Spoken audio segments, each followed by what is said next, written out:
I didn't recognize the woman who stumbled through the front door that night. It was 2:37 a.m. when I heard the fumbling at the lock, the sharp clink of keys, the low curse that followed. I was sitting on the couch in the dark, phone still in my hand, the screen long since dimmed, waiting, listening. When the door finally swung open, Sarah staggered in, heels dangling from one hand, her lipstick smudged, her hair wild from the night wind, or something else.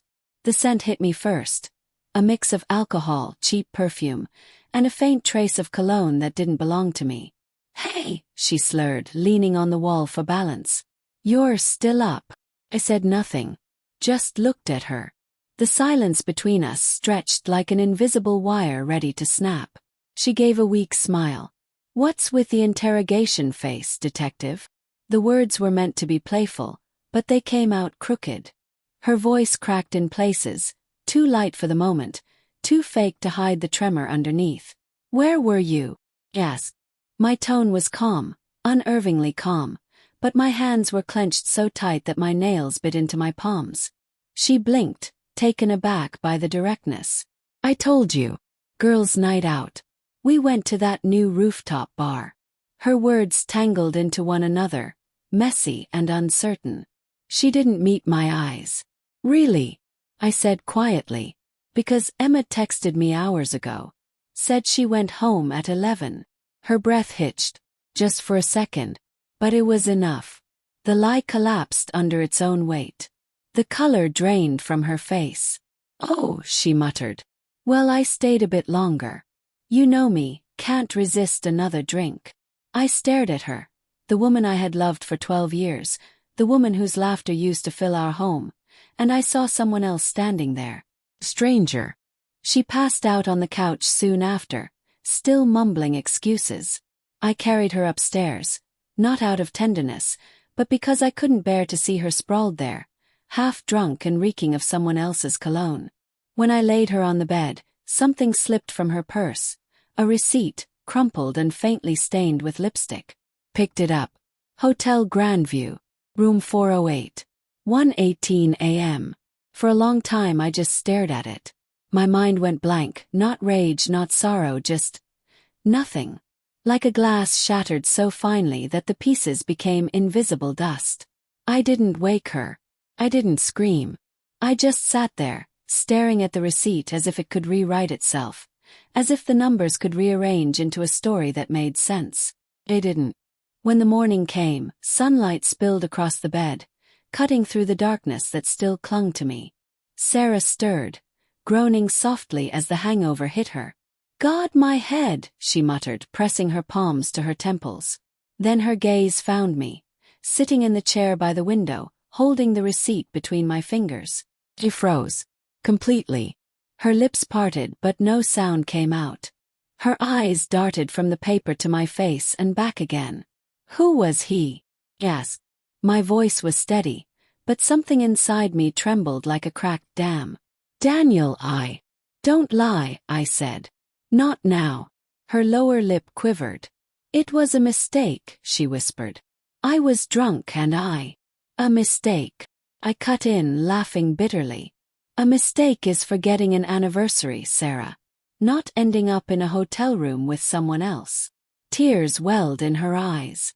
"Please. I didn't mean for it to happen. I don't know what's wrong with me." That was the worst part, the honesty in her voice. The admission that even she couldn't explain it. That made it real. "Who is he?" I asked again. She shook her head. "I don't know. Some guy at the bar. I barely remember his face." Her words hit me like cold water. She wasn't even crying now, just trembling, lost in her own shame. "So you risked everything," I said slowly, "for someone you don't even remember." She broke then, collapsed into sobs that filled the room.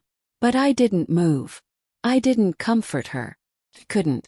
For days the house was silent. She tried to talk, tried to explain. I avoided her.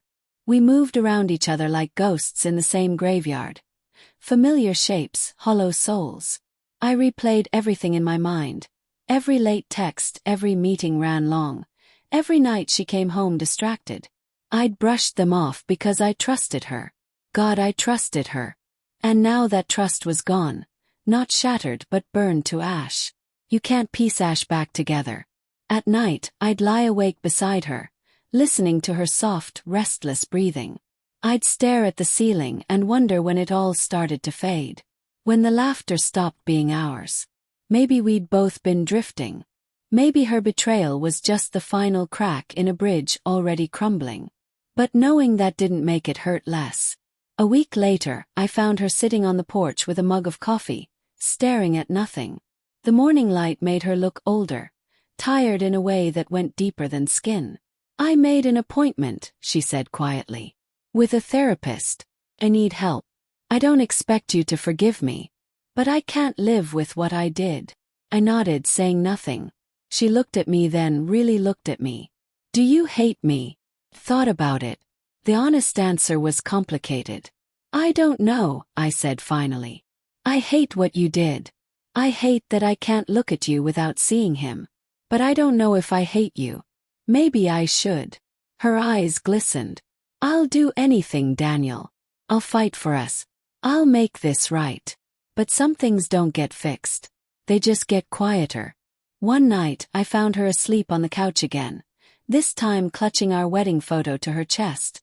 Her face looked peaceful, almost like the woman I married. I stood there for a long time, remembering the day that picture was taken. The laughter, the vows, the promises we meant with every breath. Till death do us part. The cruel irony was something had died. Not us, but the trust that made us, us.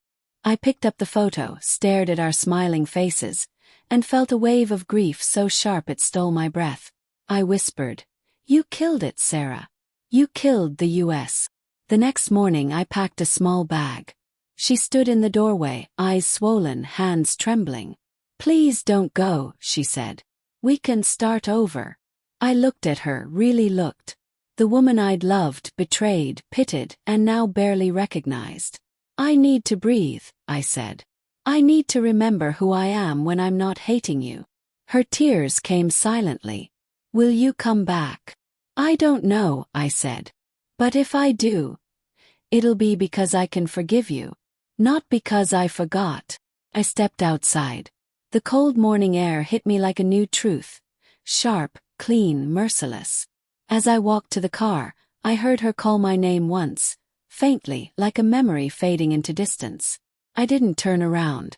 They say betrayal teaches you who someone really is. But the harder truth is, it also shows you who you are. In the quiet months that followed, I learned what silence sounds like when it's not full of waiting. I learned that forgiveness isn't an act. It's a process, one that starts with letting go of the version of the person you thought you loved. Sometimes Sarah would text. Just a few words. "I'm still here. Sorry. I'm trying." I never blocked her. I never replied either. Because somewhere deep down, love still lived. Faint, flickering, but not enough to rebuild what she'd burned. And maybe one day that love would fade too. Not with anger. Not with revenge. Just peace. The kind that comes when you finally accept that some stories don't end with closure. They end with quiet. And that's what I chose. Quiet.